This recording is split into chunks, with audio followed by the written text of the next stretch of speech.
السلام علیکم، ست شری اکال، میں ہرمیت سنگھ اور آپ دیکھ رہے ہیں آپ کا اپنا یوٹیوب چینل ناظرین۔ آج بدھ کی صبح، آپ سب کو صبح خیر۔ گزشتہ 24 گھنٹوں کے دوران بہت کچھ ہوا ہے جو بتائیں گے اس ویلاگ میں۔ سب سے پہلے بات کریں گے حزب اللہ کیوں ضروری ہے، ایران نے واضح کر دیا، اور ساتھ ساتھ آپ کو بتاتے چلیں کہ یہاں پر جو رمضان مبارک کی آمد ہے، مسجد اقصیٰ پر پابندیاں لگنے جا رہی ہیں۔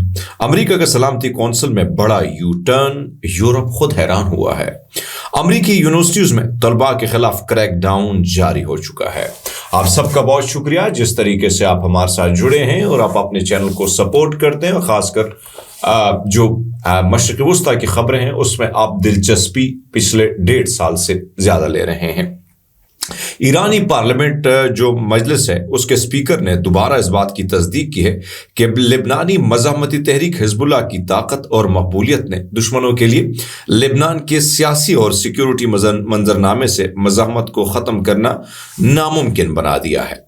منگل کو پارلیمنٹ کے اجلاس کے دوران دیے گئے اپنے خطاب میں محمد باقر قلیاف نے حزب اللہ کے طاقت اور اتحاد کی تعریف کی اور کہا کہ حالیہ دنوں میں حزب اللہ کی طاقت کا جو مظاہرہ کیا گیا وہ اس بات کا واضح ثبوت ہے کہ دشمن لبنان کی سیاسی اور سیکیورٹی منظرنامے سے مزاحمت کو نکال نہیں سکتے یا نظر انداز نہیں کر سکتے۔ انہوں نے اس بات کا حوالہ دیتے ہوئے کہا کہ حزب اللہ نے اسرائیل جارحیت کے 1 سال سے زائد عرصے تک لبنان کو کامیابی یعنی دفاع کیا، جس نے بالآخر تل ایوب کی جنگ بندی کے معاہدے کو قبول کرنے پر مجبور کر دیا۔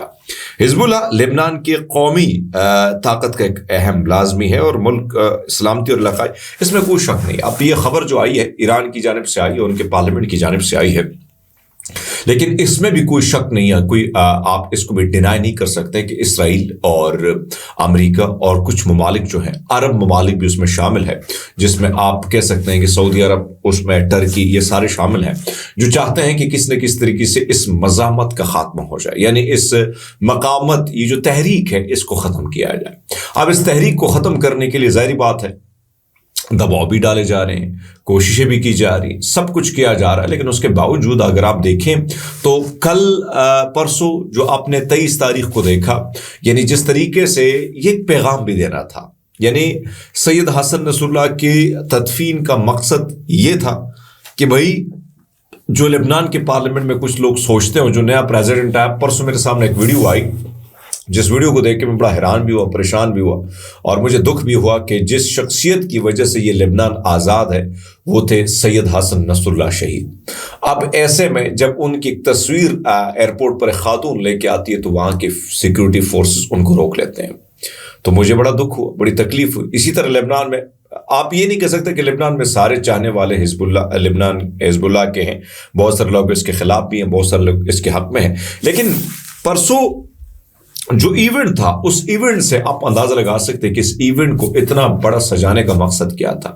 یہی مقصد تھا کہ بھائی سب دنیا کو پتہ چلے، اسرائیل کو پتہ چلے، امریکہ کو پتہ چلے کہ حزب اللہ اکیلے نہیں ہے، اس کے ساتھ عوام کھڑی ہے، اور عوام کا جو وہ جوش و جذبہ ولولہ تھا وہ آپ نے دیکھا اس دن۔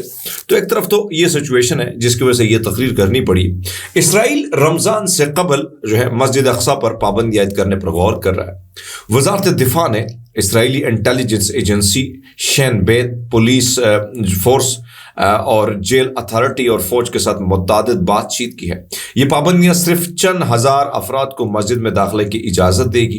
عام طور پر روزہ رکھنے کے موسم میں، یعنی یہ جو روزہ کا مہینہ ہوتا ہے تو بھیڑ والا مقام یہاں ہوتا ہے، اور جمعہ کی اجتماعی نماز میں تقریباً 10,000 افراد کو شرکت کی اجازت ہوگی۔ حالانکہ اس سے زیادہ لوگ آتے ہیں جنہیں شرکت کے لیے پیشگی درخواستیں دینی ہوگی، یعنی پروسیس مشکل بنانے کی کوشش کی جائے گی۔ اسرائیلی اخباروں کی خبر ہے جو میں آپ کے سامنے رکھ رہا ہوں کہ ایک طرف تو ان کو درخواستیں دینے کی پیشگی جو ہے اس میں بھی ٹائم لگے گا۔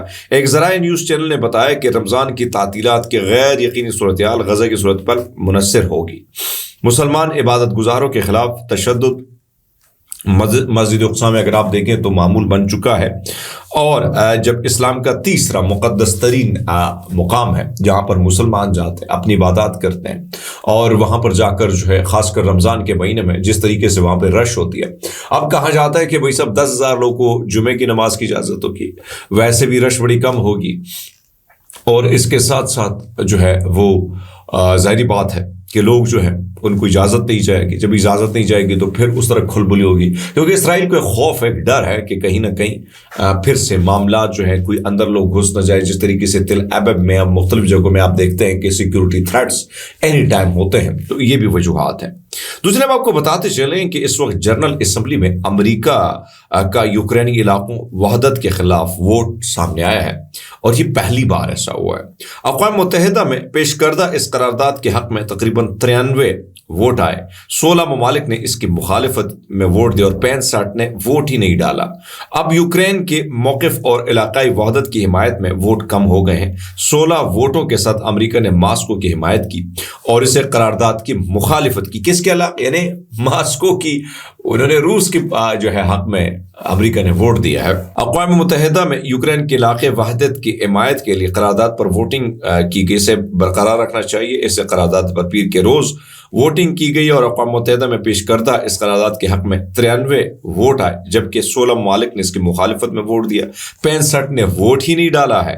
ایسے ممالک, لیکن اس میں اب سب سے بڑا پرابلم کیا ہے, یعنی اس وقت مغرب دنیا جو ہے پریشان ہے کہ بھئی سب یہ ڈونلڈ ٹرمپ کر کیا رہا ہے. ویسے تو کل کے ویلاگ میں نے اس پر ڈیٹیل سے بات کی تھی. اگر آپ زیادہ یعنی اس کو اگر آپ دیکھیں تو آپ کا اندازہ ہو سکتا ہے کہ میں نے اس میں کیا کیا باتیں کی ہیں. سو آپ ضرور دیکھیں گا ویلاگ کے مقاصد کیا ہیں ڈونلڈ ٹرمپ کے, مغرب کیوں پریشان ہے اور امریکہ نے اپنی رخ کیوں تبدیل کر لیے, وہ آپ کو پتہ چل جائے گا کل کے ویلاگ جو میں نے کل رات کو آئی تھنک کیا تھا. کولمبیا یونیورسٹی امریکہ سے منسلک کالج نے طلباء کو فلسطینیوں کے حق میں مظاہرہ کرنے پر کالج سے نکال دیا ہے. مظاہرہ کرنے والے گروپ کی طرف سے کہا گیا کہ یہ پہلا موقع ہے کہ غزہ جنگ کی مخالفت اور فلسطینیوں کے حق میں مظاہرے کرنے والے طلباء کو تعلیم کے حق سے محروم کر دیا گیا ہے, جبکہ کالج انتظامیہ کا کہنا ہے کہ یہ کارروائی کالج کے کلاس روم میں غیر منظور شدہ خلل ڈالنے کی وجہ سے کی گئی ہے. کولمبیا یونیورسٹی کے انسانی حقوق سے متعلق گروپ نے طلباء کی اس برطرفی کی مذمت کی اور کہا کہ طلباء کے خلاف کریک ڈاؤن بے اضافہ ہوتا چلا جا رہا ہے. اب یہ جو انسانی حقوق یہ سب ڈھونگ جو ہے یہ دنیا کا بنایا ہوا, کیونکہ اپنے لیے سب کچھ ہے, تو اب دنیا کے سامنے آیا ہو چکا ہے کہ بھئی سب جو تم باتیں کرتے تھے وہ حقیقت تو کچھ اور ہے, اور حقیقت آپ کے سامنے ہے. دوسرے نب آپ کو بتاتے چلیں کہ اس وقت ایران اسرائیل کے خلاف جنگ کے لیے مسلسل جو ہے تیاری کر رہا ہے. ایرانی فوج کے 15 خوردار فضائی دفاعی نظام اور حملاور آرائش ڈرون نے ملک کے جنوب میں جاری ذوالفقار 1403 مشترکہ فوجی مشقوں کے دوران جو ہے فرضی دشمن کے اہداف کو کامیابی سے روک لیا اور تباہ کر دیا. بریگیڈیئر جنرل علی رضا شیخ جو اس وقت مشقوں کے ترجمان ہیں کے مطابق ایرانی فضائی دفاعی فورسز نے ملک مربوط فضائی دفاعی نیٹ ورک کے مدد سے 15 خوردار نظام کا استعمال ہوتے ہوئے فرضی دشمن کے جو ہے ہوائی اہداف کا پتہ لگایا. یعنی اس سے آپ اندازہ لگا سکتے ہیں کہ یہ سب کچھ کیوں ہو رہا ہے. اب ظاہری بات ہے یہ سب کچھ اس لیے ہو رہا ہے کیونکہ مسلمانوں کے ڈیفنس سسٹم کی اگر بات کی جائے تو ایک پاکستان ہے یا ٹرکی ہے یا ایران ہے. تو ایران کیونکہ پاکستان اور ٹرکی جو ہے وہ آپ کو پتہ ہے کہ ماشاءاللہ سبحان اللہ, لیکن پنگا جو لیا ہے ان ساری صورتحال میں, چاہے وہ غزہ کا رکھوالا ہو یا دیگر معاملات پہ, یمن پہ بولنے والا ہو یا دیگر معاملات پہ بولنے والا, تو وہ ایران ہے. تو اس لیے وہ کہتے ہیں کہ اب فضائی طور پر, کیونکہ آپ کو پتا ہے کہ زمینی جنگ جو ہے وہ اسرائیل کی فورسز نہیں لڑ سکتی ہے, امریکہ کی فورسز بھی نہیں لڑ سکتی. آپ نے ان کو دیکھا طالبان کے ساتھ, ان کی حالت کیا ہوئی, پیلی ہوئی. سو اب یہ معاملہ جو ہے اس کو زیادہ تر اسٹرانگ بنانے کے لیے کیا کیا جا رہا ہے کہ اس کو فضائی جو دفاعی سسٹم ہے اس کو ایران بار بار مضبوط کر رہا ہے, اور انہوں نے ایسے ایسے تجربات کیے ہیں جس سے اس وقت مغربی دنیا بھی حیران پریشان ہے. کیتھولک یعنی ہمارے جو مسیح بھائی ان کے پیشوا پوپ فرانس جو 10 روز سے اسپتال میں داخل ہے, اس کی صحت سے متعلق نئی اپڈیٹس آئیں جو میں آپ کے سامنے رکھنا چاہتا ہوں. آپ بھی سوچیں گے کہ میں کیوں یہ اپڈیٹس رکھتا ہوں. اس کی وجہ اس شخص سے مجھے محبت ہے, مجھے شخص سے پیار ہے. یہ شخص انسانیت کا, میں سمجھتا ہوں کہ اس شخص نے ہمیشہ غزہ کے مظلوموں کے حق میں کھل کر بات کی, بغیر کسی جھجک کے, بغیر کسی خوف کے, بغیر کسی ڈر کے. اور انہوں نے ہمیشہ اسرائیل کو للکارا ہے. تو اس لیے میں اس شخص کو میں دل سے اس کا احترام، میں ہر اس شخص کا احترام کرتا ہوں جو مظلوم کا ساتھی ہو، چاہے اس کا تعلق جس دھرم سے ہو، جس مذہب سے ہو. میں اس شخص کو سلوٹ کرتا ہوں کہ بھائی انسانیت کا ہمیں جو ہے وہ ہر مذاہب انسانیت کا درس دیتے ہیں. یہ بارڈر تو ہم نے خود سے بنا لیے نا اپنے فائدوں کے لیے، لیکن دنیا کا ہر مذہب جو ہے وہ انسانیت کی بات کرتا ہے.